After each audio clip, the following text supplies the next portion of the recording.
Chegando com mais notícias do Fluminense nesta quarta-feira, as últimas do Flu, que se movimenta internamente para anunciar muito em breve, ao que tudo indica, o seu último reforço nesta janela de transferências. Estou falando do último porque a janela interna para jogadores que disputaram o Campeonato Estadual, ela segue aberta até o dia 27 de março. Mas, a princípio, Alisson, meia do São Paulo, será, de fato, o último reforço do Flu. Os detalhes foram ajustados, os clubes debateram ao longo desta quarta-feira os acertos finais, questão de multa para lá, multa para cá, opção de compra fixada, quanto o Fluminense vai ter que pagar caso queira escalar o Alisson num jogo importante, enfim, tudo isso vinha sendo debatido, a parte com o jogador já estava praticamente tudo alinhado, e agora, com os termos ajustados, Alisson já é esperado nas próximas horas para assinar contrato de empréstimo com o Fluminense até o final desta temporada. E aí vale tudo aquilo que eu passei para vocês mais cedo. É um contrato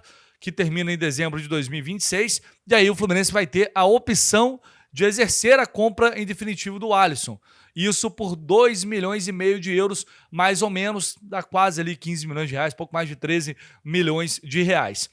E aí o que fica pendente para a gente confirmar é o valor que o Fluminense terá que pagar caso relacione o Alisson para enfrentar o São Paulo. O São Paulo estava querendo colocar uma cláusula ali de 2 milhões de reais. O Fluminense, pelo que eu entendi, estava tentando reduzir esse valor. Então, o impasse era bem pequeno em relação aos termos gerais, que precisava ali ser de fato aceito, obter ali um consenso de todas as partes. Mas parece que, enfim, isso foi fácil de ser contornado também, e o Alisson acertou, portanto, a sua chegada ao Flu e nas próximas horas deve chegar aqui ao Rio de Janeiro. E aí, a partir disso, talvez já para amanhã, eu vou falar aqui com colegas, com jornalistas que acompanharam a carreira do Alisson nesses últimos anos no São Paulo, para entender como chega esse jogador, como ele pode ser útil para o Zubeldia, mas é um cara muito elogiado pelo próprio treinador. Foi muito importante para ele, foi um jogador que ele gostava muito.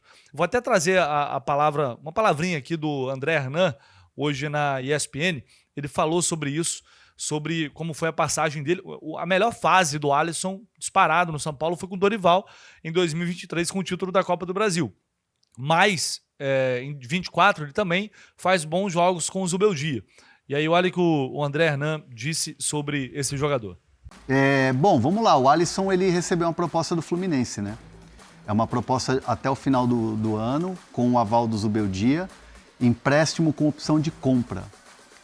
Esse empréstimo, a opção de compra gira em torno de 2,5 milhões de euros ao final desse empréstimo. Que dá uns 13 milhões de reais. É mais ou menos 13 milhões de reais e diferente do que foi ali na negociação com o Corinthians, o que se negocia com o Fluminense é um empréstimo gratuito. Tem ali as metas, por exemplo, para jogar contra o Fluminense tem que pagar tanto, como a gente estava explicando aqui na história do Rômulo. Então é uma negociação que está lá, está acontecendo, está caminhando para acontecer. Eu perguntei para uma fonte se já tinha dado o encaminhamento, essa fonte me disse que ainda não, mas o ainda não já é um tom mais otimista, de que realmente, de fato, isso ao longo do dia, ao longo da quarta-feira, vai ter uma resposta, para sim ou para não, e hoje está mais para sim do que para não. O São Paulo vê um jogador que está bem fisicamente. Importante a gente citar que o Alisson era para ter sido relacionado no jogo contra o Coritiba, quando o São Paulo ganhou do Coritiba fora de casa. Ele só não foi para a viagem porque ele teve uma indisposição, teve uma virose, mas o Alisson está treinando normalmente.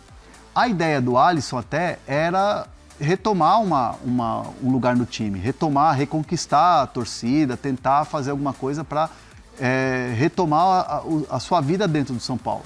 E o São Paulo estava ajudando ele de alguma maneira, treino, conversando, aquela coisa toda. Só que surge aí o Fluminense. Então, todo mundo dentro do São Paulo e até dentro do Fluminense, eles veem que é um negócio bom para todo mundo. Porque é um jogador que tem desempenho, o Zubeldia conhece. O Zubeldia conhece. O São Paulo vê Ele jogou bem com o Zuzu, né? Jogou bem. Com o Dorival talvez melhor, mas com o Zuzu foi bem também. O auge dele foi com o Dorival, mas com o Zubeldia ele teve boas partidas. Importante, é um jogador que quer voltar a atuar, É um jogador que o São Paulo enxerga que pode fazer uma boa venda se ele se valorizar e ao final do empréstimo o Fluminense quiser contratar. E é aquela coisa, você deixa o jogador respirar ares novos, que é importante para o jogador. Daqui a pouco ele começa a arrebentar no Fluminense, fazer gols e tal. E aí, por um acaso, o Fluminense decide não ficar com ele, de repente ele pode até voltar para o São Paulo num outro estágio, num outro momento até de confiança dentro de campo. Então o Alisson chega para suprir a saída do Lima, para ser mais uma peça ali à disposição do Zubeldia. É um jogador versátil também, que pode atuar um pouco mais à frente no setor do meio de campo, mas que vinha sendo volante, segundo volante. Foi o Dorival Júnior que puxou ele para essa posição e deu muito certo. Tanto é que ele estava indo para o Corinthians, principalmente porque o Dorival está lá. Então foi onde ele se encontrou ali na carreira. E aí resta saber como o Zubeldia vai utilizá-lo. Mas é mais um que, assim como o Lima, pode atuar numa função mais à frente no meio, quando não tiver Ganso ou Acosta. Pode ser um segundo volante, né, eventualmente substituindo os jogadores que hoje estão mais à frente, né? Martinelli, Hércules, levando em consideração o Bernal também, Nonato, que estão ali nessa briga. E ainda tem o Otávio. Ele pode atuar também num tripé de volantes, por um dos lados, né? Se o time em algum momento optar por jogar assim, o Zubeldia. Então é um jogador que é bastante versátil. E aí resta saber em que condições ele chega, se fisicamente está bem, se mentalmente está bem, se vai conseguir realmente ser útil da forma que se espera. Mas é uma transferência sem custo, é o que o Fluminense buscava, um empréstimo sem ter que arcar ali com o valor, arcar apenas com os salários do atleta, o que também já era esperado. São Paulo não iria emprestar o Alisson pagando uma parte do salário, até porque ele estava para ser relacionado, contra o Curitiba, inclusive.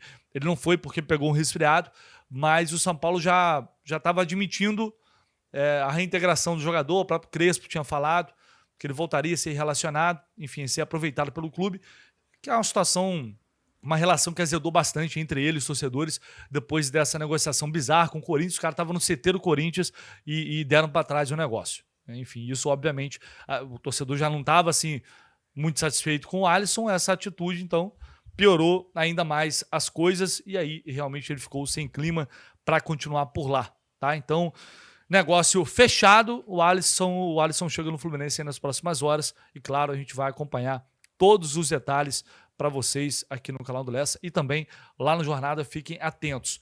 Boa notícia para a final do Campeonato Carioca no domingo. Zubeldia foi liberado pelo STJD e estará a campo, à beira do gramado, nessa final contra o Flamengo. O julgamento foi realizado hoje à tarde, lembrando que ele já cumpriu um jogo de suspensão contra o Vasco, segundo jogo da semifinal. O julgamento foi hoje à tarde. O Zubeldia poderia pegar uma pena maior, mas levou apenas uma advertência do tribunal e com isso ele está liberado para comandar o time normalmente no domingo. Ainda bem por isso. E não faria sentido ser diferente. A primeira expulsão do Zubeldia, né, pelo Fluminense, não tem esse histórico. É claro que ele tem que tomar cuidado para depois não ficar marcado pelo tribunal. Mas, enfim, eu acho que é uma decisão totalmente acertada. Já cumpriu ali a suspensão. Eu falei STJD, se não me engano, mas Tribunal de Justiça Desportiva do Rio de Janeiro, tá? É isso. Enfim, e aí ele agora vai treinar normalmente a semana e vai comandar o time como tem que ser, e evidentemente é muito importante a presença dele ali à beira do gramado. E para a gente já caminhar aqui para o final desse vídeo, uma notícia sobre SAF. Muita gente perguntando sobre SAF. E aí, não vai acontecer mais? Ninguém fala mais nada de SAF?